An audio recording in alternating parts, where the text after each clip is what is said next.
Nicole, hey, welcome to Reset. Thank you for having me. Oh, so good to have you here. For anyone who doesn't know Nicole, she is the founder of She Speaks Academy and an absolute gem at helping women share their message with the world. I've been following you online for quite a while and watching your business growth and your clients grow. And so it's so lovely to have you here. You are very passionate about what you do. Why? Because women need to speak up. We need to tell our stories. We need to make more noise, because the more noise we make, the louder we are, the harder we are to ignore.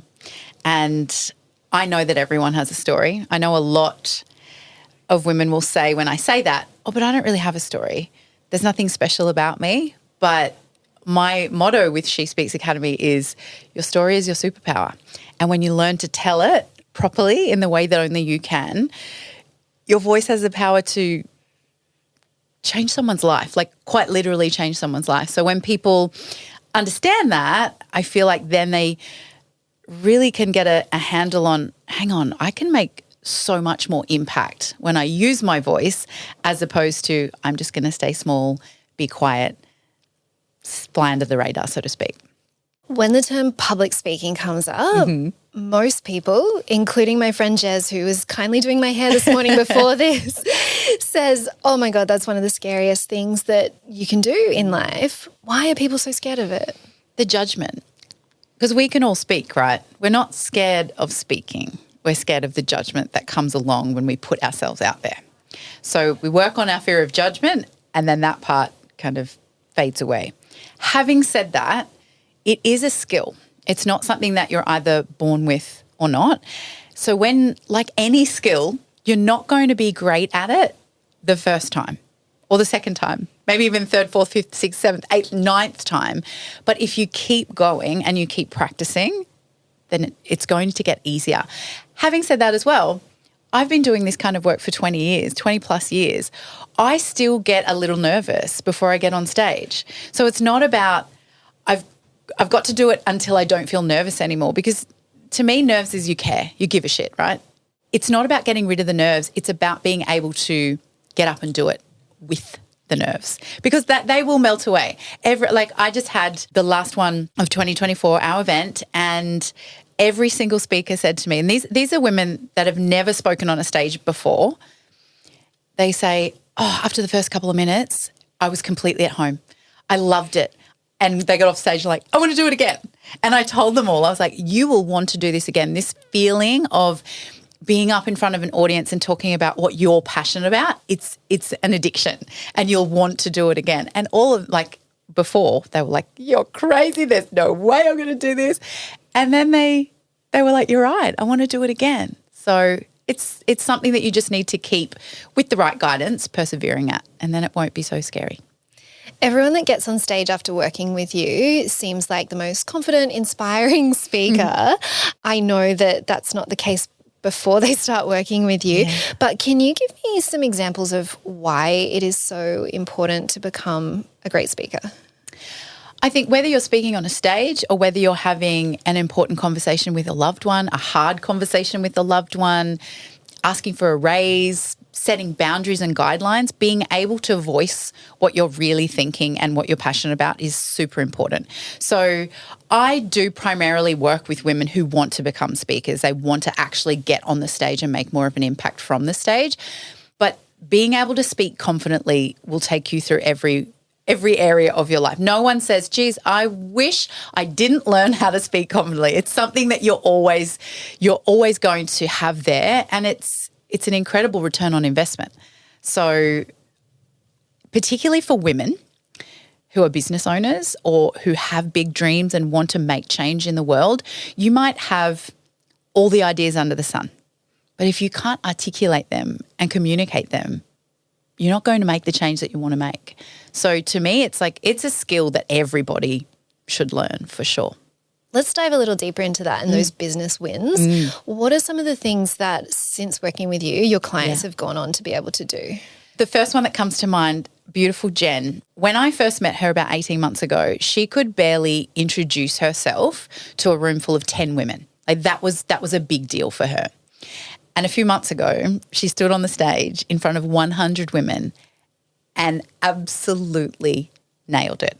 She was phenomenal. She was incredible. And now for her, she's just realized that's opened a whole new door of opportunity. She is still in corporate. Most of the women I work with are entrepreneurial, but she works in corporate, and she had this realization of, oh my gosh, I could do workshops. I could do this kind of thing for women in corporate as well. That to me is huge. And I know her personally, to see her not be able to confidently say her name in front of a small room and then go on to absolutely command the stage. That was a huge win. So that comes to mind first. And I've had women who have always looked at requests for speakers and thought, gosh, I wish I could do that. I wish I could do that. And they've done She Speaks. They've been on the stage, and now when they see requests for speakers, they confidently put themselves forward. They are running their own events. Two of my women are running their own events now, sold out events.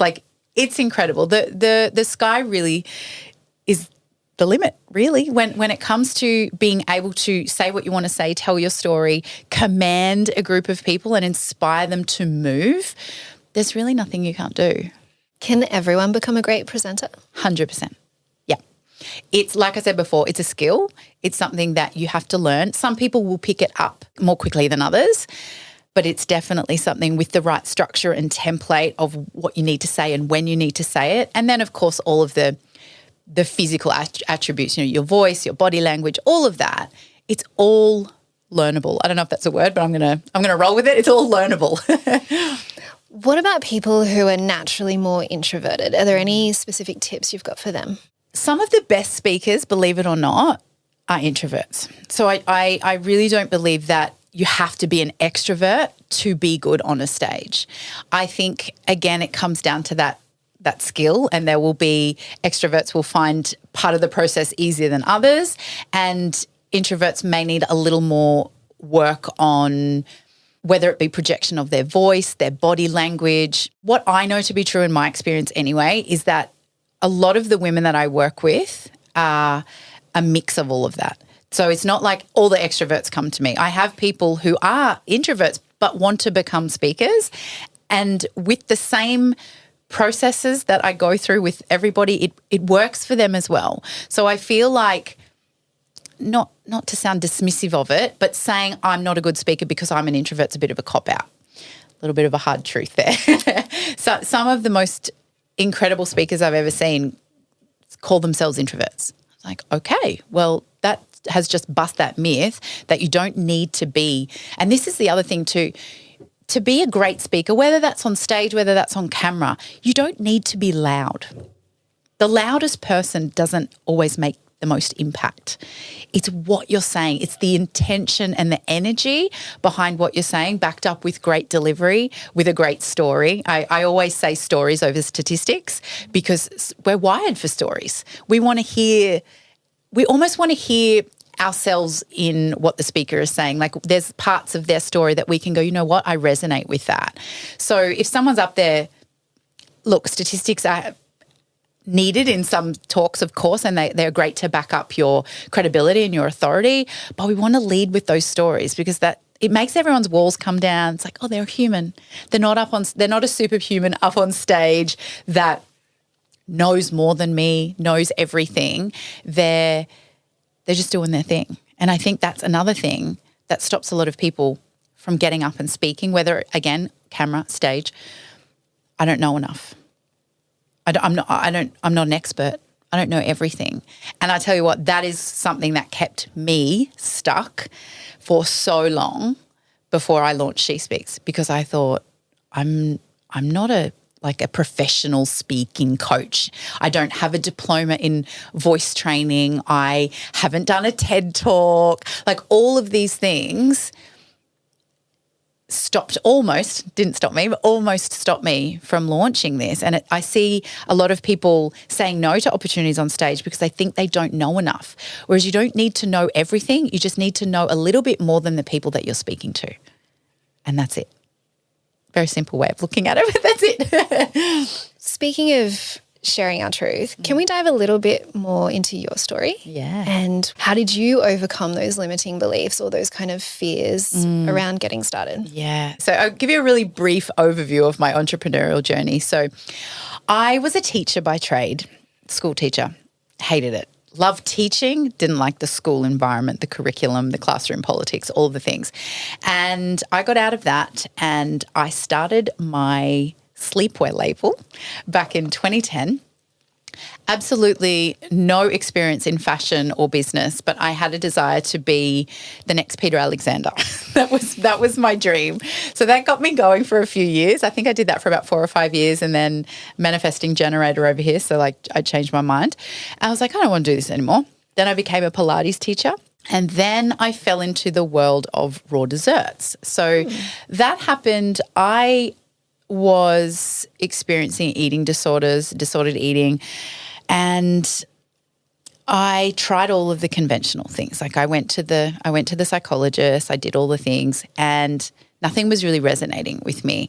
And I mean, I'd gone from being obsessed with like winning modeling competitions and all of that sort of thing, eating broccoli, chicken, rice crackers during the week, starving myself basically during the week, and then I'd binge on the weekend. And like I would eat what a footballer could eat, like chips, ice cream, burgers, you name it, and then I'd make myself sick. And this was this cycle that was going on. And I remember one day I was surrounded by like lolly wrappers. I think I demolished like a whole box of chocolates.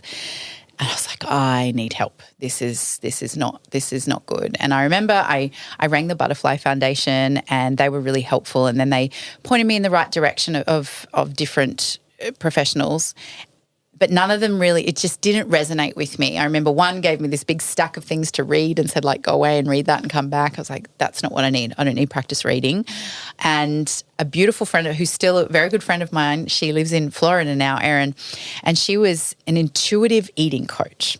And I was like, what, intuitive? No, I need someone to tell me what to eat, because for so long that's what I'd been doing. And she was like, no, we're going to get you in touch with your body to see what it feels like.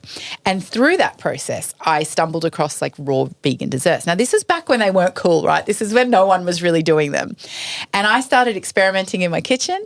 I started selling them to friends. I started like putting them on Instagram, and that led to selling them to cafes and health food stores. And then someone said, why don't you do workshops? So I did workshops teaching people. I used to cart my Thermomix everywhere, all over Brisbane and the Gold Coast. And then I was like, okay, this is getting a lot. I have to make samples for 80 to 90 people at a time. And a friend said, why don't you do a book? Why don't you write a cookbook, and then you can share your recipes and message. And that's what I did. So in 2013, I published my first one, which was Eat Dessert for Breakfast. And then my follow-up in 2014 was Life's Too Short for Diets. So I dabbled in the whole book publishing. You know, I self-published both of my books. I marketed all myself. So big learning curves. Then I started a podcast. I got into a wellness business. And then I kind of fell into teaching women how to show up online. So on camera, on Instagram, marketing essentially, because I'd always done it myself. I was like, okay, I know a thing or two about this. So I fell into that, and I did that for a few years. I was sort of group programs, coaches, all things. And then last year I was working with a coach, and she said, and I just opened up a membership called Simply Selling, so how to sell without the ick. And she said, is this what you want to be doing? And straight away I was like, no. And when it came out of my mouth, I was like, oh no, but I've just launched this membership. What do you mean no? And then she said, what do you want to be doing? I said, I want to teach people how to speak on a stage. I want to teach women how to become confident. And she's like, okay, let's go. Let's do that. And we did it off the bat. I think we wrote the program, or I wrote the program. She helped through that process. And then I sat on it for like 8 or 9 months, because the doubt and the comparison was huge. It was like, but you're not a speaker, Nicole. You're not a professional speaker. Even though I'd spoken on stages in front of hundreds of people, you're not a speaker. You haven't done a TED Talk. You don't have any, you're not qualified. You don't have a piece of paper that says you're able to teach someone how to speak confidently. And I kept looking at all these other speaking coaches with much bigger followings than I have, and all the pieces of paper.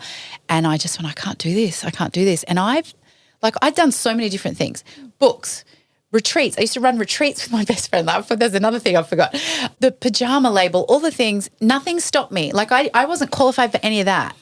But for this, it was so because I cared so much and I knew that this was the thing, that I was in all sorts with comparisonitis. And yeah, as I said, it took me about eight months. Even when I launched the first She Speaks, I was still like, this is not going to work. This is not going to work. Part of me was like, this is really going to work. This is really going to work. But there was a part of me that was like, it's absolutely not going to work. You're a fraud. You're a failure. They're going to find out all the things. And it wasn't until I did the first She Speaks event, which was back in June, and it was amazing. It was a career highlight to date. Actually, every time I do an event, I go, and we've upped the career highlight. It was incredible to see those women who I knew were petrified of getting up there do the most amazing job. Like, women would go, do you mean they're not professional speakers? What do you mean? They were amazing. And I thought, I may not have a piece of paper, but I've got the experience and I know what I'm doing, even though it may not be qualified by a university or a diploma of something. I know what I'm doing. So that, having that evidence and being able to keep pushing through that, even like to show up and teach on these calls when there's a part of me going, you're a fraud, this is not going to work. Like that's a lot of work. There was so many beliefs that I had to rewrite. My beautiful friend Amy really helped me through that. Like we wrote down all of my beliefs, we burned them, like I did all of that stuff. And then what I found to be, in my experience, the most effective form of changing beliefs is writing down the ones that you do want, recording them in your own voice and listening to them first thing when you wake up and last thing. I still do it now, but I think I probably did that for a good 2 to 3 months, and still I didn't feel that things didn't feel like they'd changed that much. And then suddenly it was like that tipping point. I was like, hell yeah, I'm qualified to do this. I'm absolutely qualified. I'm the best person for this job. And now there's no doubt left. It's gone. That was a really long answer to your question, but yeah, that's how I'm sitting here today talking about She Speaks. I feel like so many people listening can probably relate to that journey, but maybe not all of them have been able to push past that huge mountain of resistance. So congratulations. Thank you. It was a lot, but I'm so glad I did it. It's always worth it, right? When you push past that resistance, you never go, geez, I wish I didn't push past that resistance. You're always very grateful that you did. Yeah, in my experience anyway. Yeah, and I'm sure looking from the outside, people probably think, oh, she's a natural, she's so confident, she's doing this, this and this. So I think it's really important to share the other side that is coming up for all of us all the time. Yes. And what's that saying? Every level there's a new devil. New level, new devil. Yeah, 100%. Yeah, yes. yeah. Definitely. I think it would be a really beautiful gift right now if you could talk our listeners through a bit of a framework. If they have a presentation coming up either at work or a pitch or something, like, is there a framework? And guys, get a pen for this because you're going to want to write it down, that you can just talk us through of like, how would I structure a presentation? Yeah. So the first thing that I would say, going back to what I said before, stories over statistics. So your introduction is the most important, because if you can't get them at the intro, they're going to switch off. So I'm here today to talk to you about XYZ, or I've been in this space for this many years and I'm this, and it's not an opportunity to list your resume. Get up there and drop them in the middle of a story. It's like dropping them in the middle of a novel.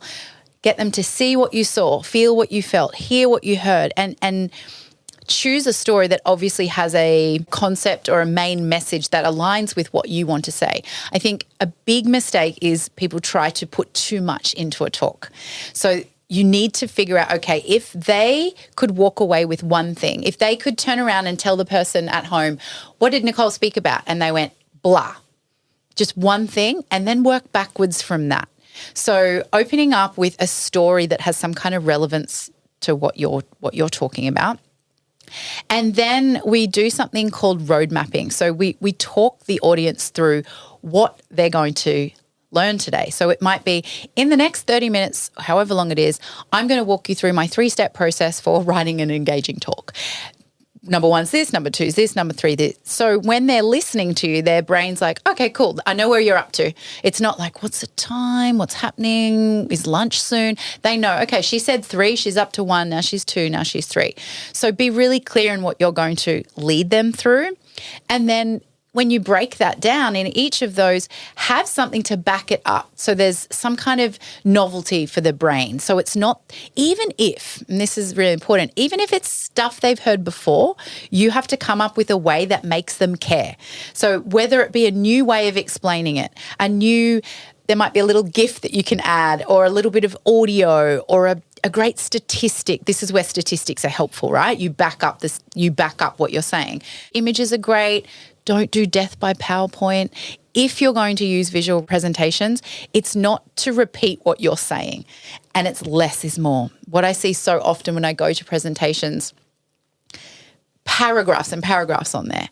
What happens when that is behind you?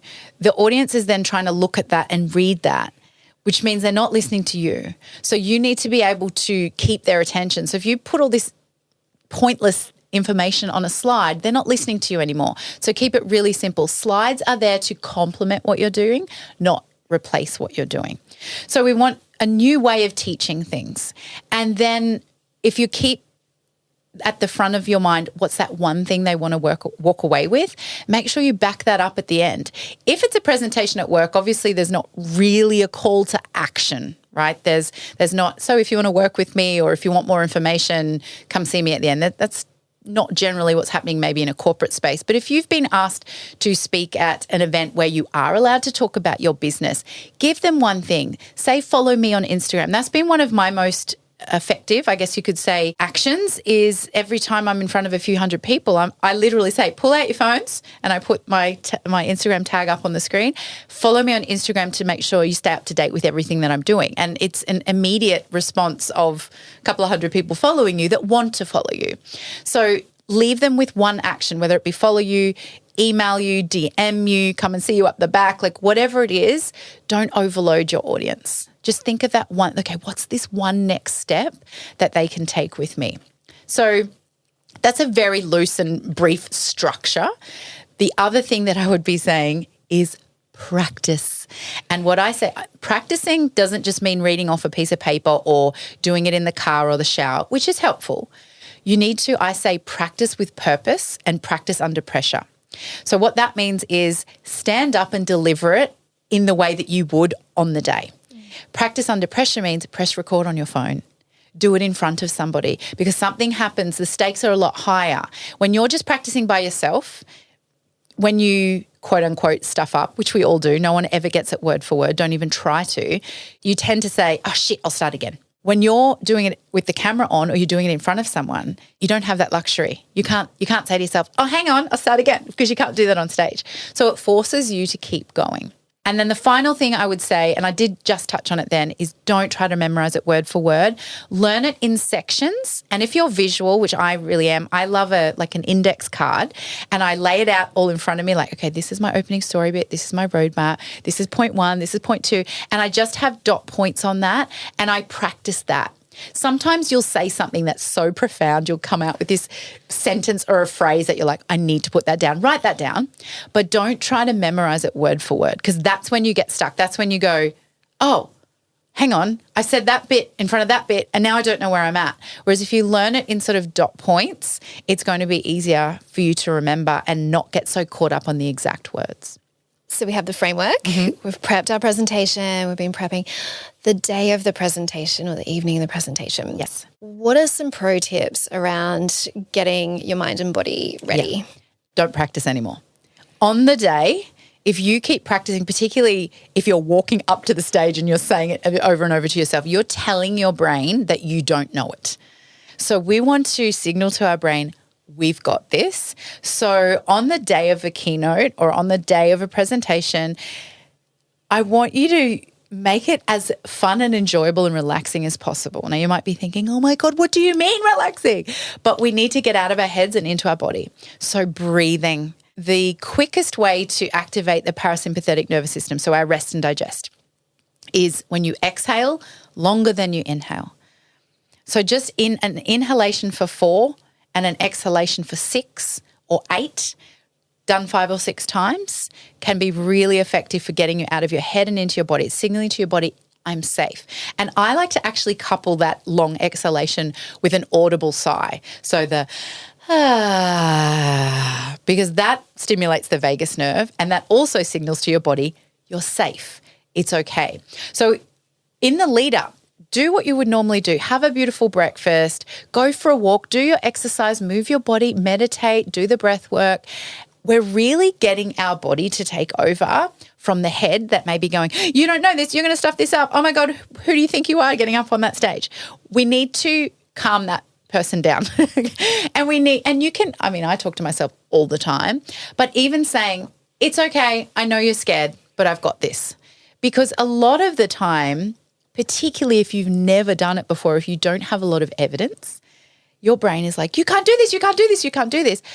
But by visualizing yourself doing it, you're giving your brain the evidence. So I'm a big visualization girl. I actually, for the She Speaks women, I create a visualization where I get them to see themselves up on stage and feel themselves in flow, and then the exhilaration they feel when they get off the stage and giving me a big hug and being like, oh my God, I did it. Like, I go through the entire process. And when you do that, because your brain doesn't know the difference between real life and what's made up, you're starting to give it evidence. So that's something that I would really advise to do, not only just on the day, but throughout the lead up. Like, really just give yourself those moments to close your eyes and see yourself up there doing a really good job. I think that's really helpful. But other things, practical things, generally no alcohol, voice warm-ups. Voice warm-ups are really important. It doesn't have to be a lot with voice warm-ups. My sort of go-tos are humming. So humming your favorite song, making sure you keep your jaw really relaxed and you're not sort of, like up there. And the lip trills are always really great. So what is that? But making sure, again, actually you'll be able to tell the difference. So if I'm doing it up high, it sounds like this. And everything kind of sounds tight. But if I leave my sort of jaw relaxed and a bit floppy, it's not like all tense. So you want to try and keep everything relaxed. So lip trills, humming your favorite song. A voice coach that I get to work with the women and myself as well, Rachel, she's beautiful. She's in Melbourne. She taught us the So saying your like what would you do that for? If something's yummy, right? You'd be like, But see how it's kind of creaky? So it's like that is this beautiful little massage for your vocal cords. So I will often go around going, and I sound ridiculous. I know. Voice warm-ups are not sexy. You sound like an idiot, but it's very important. So yeah, my lip trills, humming a song. Oh, the other thing, blowing into a glass of water with like only about this much water, so 1/4 of an inch of water with a straw and just being like, ooh, like that. Again, it's like the reverberation back of the air back onto your vocal cords. It's like a beautiful little massage. So warm-ups, voice warm-ups, get out of your head as much as you can into your body. Don't drink really cold water before you get on stage, like room temperature or warm water. Some people like honey and tea. Pineapple juice has a compound in it that's really great, particularly if you have a sore throat. It's like an anti-inflammatory property. There's so many little things, and gosh, you could get a list of 100. But I think if you keep to a handful that feel good for you, and the most important thing though, like you could do all the voice warm-ups in the world, but if you haven't prepared and you didn't practice, the voice warm-ups aren't going to help you that much. That's why preparation for talking, this is what my pet hate. I'm just going to wing it. I'm like, do not wing it. I feel like winging it is a disservice to your audience. It's a disservice to yourself. And yeah, there are people that probably could. Like I could wing it probably, but I know I do a much better job if I didn't. So I think preparation is key, and that's such a cliche thing to say, but yeah, all the voice warm-ups and warm lemon tea in the world is not going to help you if you haven't prepared and practiced. Confidence, Seems like you've got a lot of it. But we talked earlier that that's that self-trust muscle that really takes time to build up. And if someone's going to be doing a presentation for the first time, what are some of the ways they can sort of, we talked about visualization, but build that trust muscle before they get on stage if it is the first time they're getting on stage? Visualization, as you said, definitely help them to do that. And no, I think going into it, remembering that your audience actually wants to see you win. So a lot of the fear of public speaking comes from the fact that they're scared of judgment. But we need to remember when we go and watch somebody, we want them to be good, right? We don't go, geez, I hope this speaker's shit. Like nobody ever thinks that. We want them to be good. So I think you need to remember the audience wants to see you win. And sometimes showing that vulnerability is not a bad thing. And almost thanking your audience at the start for showing engagement and being there today. You can say that this is my first presentation and I would absolutely love any feedback that you've got along the way to make this better. So you don't have to get up there and say, I'm so nervous, this is my first presentation, because that doesn't actually instill a lot of confidence in your audience. So I would highly recommend not saying that, framing it that way. It could be, this is my first presentation in this environment and I'd really love to make it as good as I can for you guys. So please let me know if there's anything at the end to make this better for you. So then you're coming from it for them rather than for you. It's for your audience, because speaking is, if we get to the heart of it, it's about your audience. It's for your audience. So take the spotlight off yourself and ask yourself, what can I do for my audience? How can I make this the best presentation possible that I can right now for this audience? So I know, again, it sounds cliche, but a lot of it is mindset. It really is. It's going in there, knowing that you don't have to be perfect for one, knowing that you don't need to know it all, and concentrating and making sure you just deliver on that one thing. What's that one thing that you want to be able to deliver on? And making sure, and of course, if you've prepped, you've got the framework and you've practiced under pressure and you've done all of that, you're going to walk in there okay. And the other thing, and this, you know what, this doesn't just go for presentations and being on stage. This is in everyday conversations, in podcasts, pausing. You don't have to talk, even though it sounds like I talk all of the time. But you don't have to talk immediately after somebody asks you a question. You can take a moment to think about it. You can take a moment to reflect. You can even say, hang on just a moment while I gather my thoughts for that. And even if you're in the middle of a presentation, just a moment while I gather my thoughts for this, won't be long. Rather than fumbling, making noises that are coming, I'm sorry. Stopping all of that and just pausing and knowing that silence is okay. Even in a conversation, like a normal conversation, it's okay. I think a lot of the times, and particularly I'm a fast talker, so I intentionally have to I have to tell myself, pause, slow down, listen. Particularly in a everyday conversation, if I'm got so much to say, I can sometimes not listen and just wait for my turn to speak, which is very different to listening. Waiting for a gap to say your piece is very different to listening. So I guess the power of the pause can be very, very powerful, whether it's stage, podcast, anywhere, knowing that you don't have to fill every single gap with words, and silence is okay. What if your presentation is actually a disaster? So the tech doesn't work, people are walking out. Like, how do you bounce back from something? I've had something like this happen. I was on stage in front of nearly 300 people, and it was a demonstration for a particular brand of cooking equipment. And I knew that it wasn't going to work with my raw desserts. I knew that it was going to get all stuck and it wouldn't work. And I told them this. I said, this is not going to work.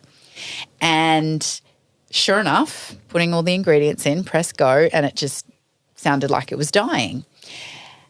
And I look out, there's 300 people there. I was like, I'm not going to say the name of it now because I could get in trouble, who knows? And I said, and that's why I don't own a. So I said to them, I cracked a joke. That's my go-to, I guess you could say. And then I said, but if this does happen to you, and then I just started quite animatedly trying to pull the nuts and the dates and everything out of the bottom. And yeah, I died in that moment. There was no coming back from that. And I just kept going. What I didn't do is I didn't ignore what happened. So if I would have tried to pretend it was working, that would have been worse. So if your tech fails, and believe me, it will, there will be a time where your carefully constructed Canva slides will not appear on the screen behind you. You need to keep going anyway. You can't fumble and go, oh, where's the tech guy? Can someone come? You just have to go, all right, guys, well, I guess I'm not doing the slides today. Or you might have your computer in front of you and you could be going, oh my gosh, I've spent so much time on these slides. Look, you're missing out on these, but I'm just going to give them to you anyway. So you have to acknowledge if something, I don't even want to say bad because it's just unforeseen, unexpected. Let's just say that. If that happens, don't ignore it. Acknowledge it and then do your best with where you're at. If people are walking out, I know, or if you see people on their phones, the first thing our brain wants to go to is you're boring, they hate you. But what if that guy that just walked out got an urgent message from his kid's school and he needed to go? What if the people looking at their phones are actually busy looking you up because they love what you're saying and they're trying to follow you on social media? Now, I know a little bit of a faux pas being on phones when someone is talking. I get it. But if your brain automatically goes to the worst possible scenario, which is you suck and you're never going to be asked again, it's going to be really hard for you to keep going. Whereas if you walk into it going, like I've been in a presentation before where I've got that you need to come home now. It did not mean I really didn't want to go. The speaker was incredible. I didn't want to go, but life happens. So again, mindset. Up there thinking, well, they've got something that I don't know anything about. It has nothing to do with me. It's got nothing to do with me. So I think there in two circumstances, if tech fails, which it will, prepare for it, don't ignore it. Acknowledge it and then do the best you can. Like if the power goes out or something, you probably are all going to have to leave the room. Like there's nothing you can do about that. But if the slides don't work, if the microphone isn't working, things like, hey guys, my mic isn't working. I'm just going to take a moment and chat to the AV guys. Like don't feel like you have to skim over it and make it perfect. Do what you can. I hope that's helpful. I think that's really helpful. And I know that a lot of presentations these days are actually also delivered on Zoom, for example. And I've had this. I've been paid to host workshops on Zoom and you get on there and everyone's got their cameras off. Or you get on there and your slides don't show and you just have to own it and move forward. And I think it's that reframe of like everyone's got their cameras off, but maybe they're actively taking notes the entire time. So show up as if you're about to change their life. And you might. That's it. That's really good. That's really good advice. It's like show up like they care. And like I said before, show up because they want you to be good. You're going to make a difference if you show up and with that mindset of I'm here to serve. I'm here to serve. This is not about me and my perfect slides and my perfectly rehearsed talk. This is about me making real change for the people in front of me. Yeah, beautiful. If we were having this chat in 5 years' time. Oh, I love questions like this. What would you be telling me has happened within those 5 years? Maybe I would be talking to you from LA or London saying we've set up She Speaks over here. It's now international, which is most definitely going to happen within, if not sooner, 5 years. I'm actually expanding nationally already next year. So this year, actually. This Sorry. podcast is coming out. I've got my year. I know, right? I've got my years mixed up. This year, we're already expanding because I obviously, and this is something that all business owners will need to learn at some point, you can't do it all. You can't do it all and you need to delegate. So I have decided that the women that have come through She Speaks, and it's only available to women who've done the She Speaks Academy program, if they live in areas far away from me, so basically not on the Gold Coast or in Brisbane, then they can be the mentors for an independently organised She Speaks in their area. So a little bit like the TEDx model. So TEDx is independently organised of TED. So I still do the trainings. They'll come on to my Zoom calls, but those girls in those areas will be their mentors. So they don't get, so the girls in the regional areas don't get my one-on-one mentorship. They get the group mentoring, but the girls that have been through my program who have done the experience. And this was so important to me because I've already had a lot of people, speaking of internationally, I had a lady from Ontario in Canada reach out and go, I want to do this in Canada. I said, well, you got to come to Australia and do She Speaks first, because I think it's really important that they've been through that experience. So these ladies will almost be able to, not almost, they will be able to offer something that I can't, because going through She Speaks as a newbie speaker is not something that I have actually done. So I think it's going to be really powerful, and that's going to be kicking off in Tasmania and New South Wales, which is exciting. So then in a few years' time, I'll be saying we're in LA, we're in London, we're in Europe, we're doing all the things. Oh, I am so excited. And if someone's listening and thinking, hey, I want to expand my world, I want to come and be part of She Speaks, and then I want to do it in my own town, city, whatever it is, how do they find you online? So I hang out most on Instagram. So Nicole Joy _official. I'm sure we'll put all this in the show notes. I love to hang out on Instagram. I really love it. I've tried LinkedIn, and I know that I need to be more consistent on LinkedIn, but I just love Instagram. I've got such a beautiful community on Instagram, and then you'll see all of the links, all of the things. We're actually going to be going to Melbourne later on this year. So I will be running that in Melbourne, so it won't be an independently organised one. And because the Brisbane one in a few months is already full, we are going to be running it in Melbourne. I've already had women in Queensland go, I will fly to Melbourne to do it because I don't want to miss out. So if it is something that you want to do, know that the She Speaks cohorts fill really quickly, which is very exciting. So good. And is there something that we haven't had a chance to speak about today that you think or you wish more people knew? I would love to leave your listeners with this one quote, and I swear I think I'm going to turn this into a book one day, and that is, confident women don't know more, confident women move more. I think we can get so stuck, and we've touched on this, right? You have to know it all. You need to be the most qualified. You need to have the most experience. But really, when you see women doing bold things and going after the things that they want to go after, it's not because they know it all. It's because they move and they figure it out along the way. And they move without knowing how it's going to turn out. They move with no guarantees. And I think when we can remember that, because I think it's very easy to look at someone doing things that you admire and, oh, she must have it all sorted. She must know exactly what she's doing, be confident all the time, have no self-doubt. But the thing is, as a confident woman, I have doubt. I don't know how it's going to turn out. I procrastinate. I can compare myself to other women, but I choose to move anyway. I think that's something really important. Oh, goosebumps. And the ripple effects that has to your friendship circle, your community and the world is huge.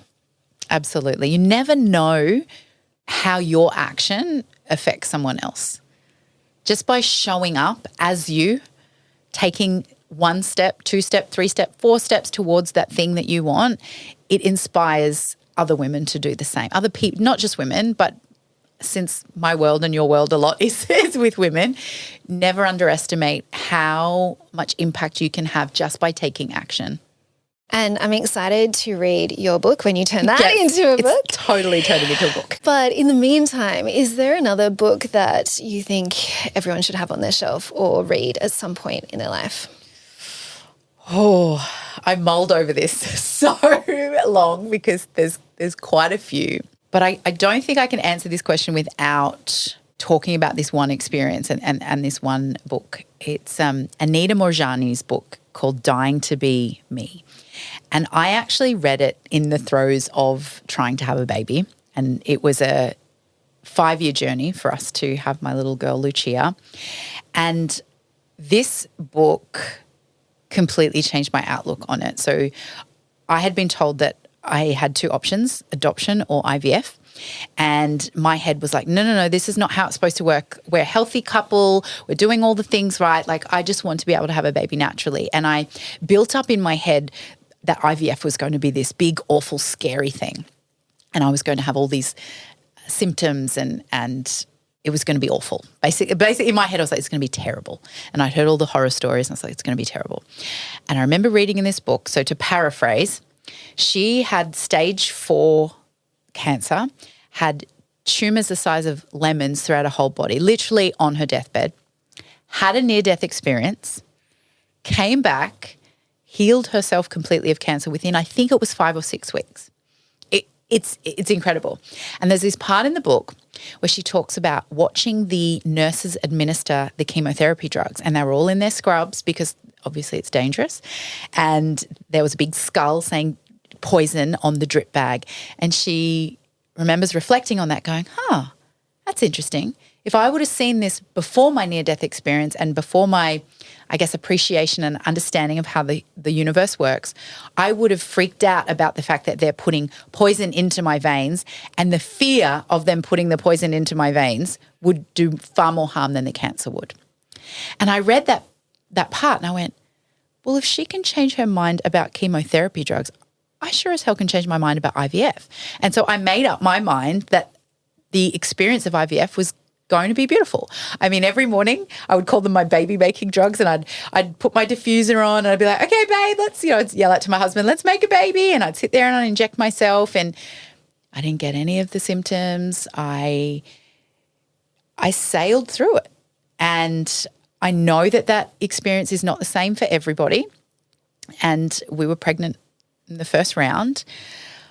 But I really do believe in the power of the mind there. I mean, if somebody can have that experience with stage 4 cancer, literally about to die, then I think we underestimate the power of our brain. And so I made a decision that it was going to be a very different experience to the one that I thought it was going to be, and it was. So that book, I think, opens us up to the power of our mind, our bodies, the universe, how it all works. I think it's a really beautiful book. No, it's not a business book. I thought I was going to say something about a business book, but that book has definitely had the most impact on me. Amazing. And I can see that message kind of ripple across everything you do, of the mindset shift of, for your clients, I don't have to do a speech. I get to do a speech. Yes. Yeah. This is allowed to be fun. This doesn't have to be terrifying. And the words we use and the mindset and the way we show up in the world. Yeah. Again, I know it sounds cliche when you hear mindset is everything, but when you understand that it actually is, that it governs everything, you can command the cells in your body. Like, it's when you really get that, I think it's liberating, it's exciting. You think, oh my gosh, like there literally is nothing that I can't do. And that's exciting when you make that decision. Is it going to always be easy? No. But if that's at the forefront, if you're like, I can do this and I will move even when I don't feel confident, I'll move even when I don't know the answers, and I'll figure it out along the way, life really does become wonderful. We'll leave it on that note. Life does become wonderful. Life is wonderful, yes. And it's full of magic. Nicole, thank you so much. This has been a really fun chat. Thank you for having me. Pleasure. And we'll link to your Instagram, all the good stuff in the show notes so people can find out where to follow you and hopefully join the She Speaks community. Yes, I would love them to. Thank you. Awesome. Thank you.